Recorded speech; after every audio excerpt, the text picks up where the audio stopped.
గారు కొంతమంది కొన్ని సమస్యల వల్ల కోర్టు చుట్టూనే ఎక్కువగా ఇంక జీవితాంతం తిరుగుతూనే ఉంటారు. అది ఆస్తి తగాదాలు గానివ్వండి, లేదంటే ఇంట్లో గొడవల వల్ల గానివ్వండి.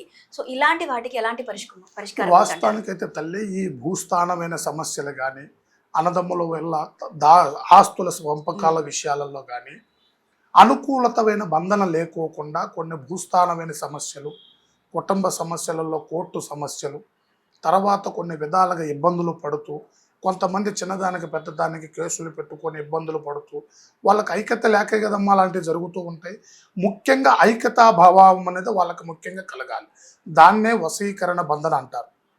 ఒకరిని చూస్తే ఒకరికి అభిమానం పెరిగే విధంగా, ఎలాంటి సమస్యలు రాకోకుండా, వాళ్ళు కాంప్రమైజ్ అయ్యే విధంగా మనం కొన్ని రకాలుగా సహకరించి, వాళ్ళని ఒక దారిలో నడిపించి, కుదురుపరిచే విధంగా మనం తప్పక సహకరించవచ్చు.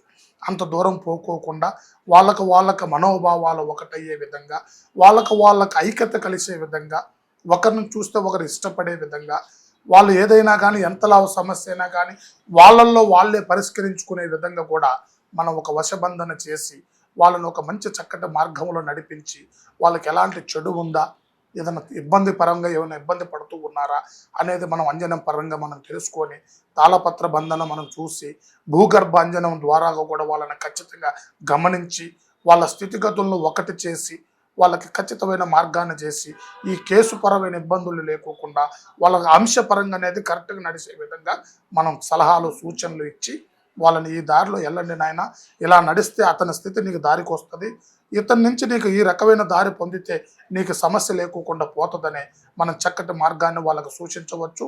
వాళ్ళని మంచి మార్గంలో మనం నడిపించవచ్చు.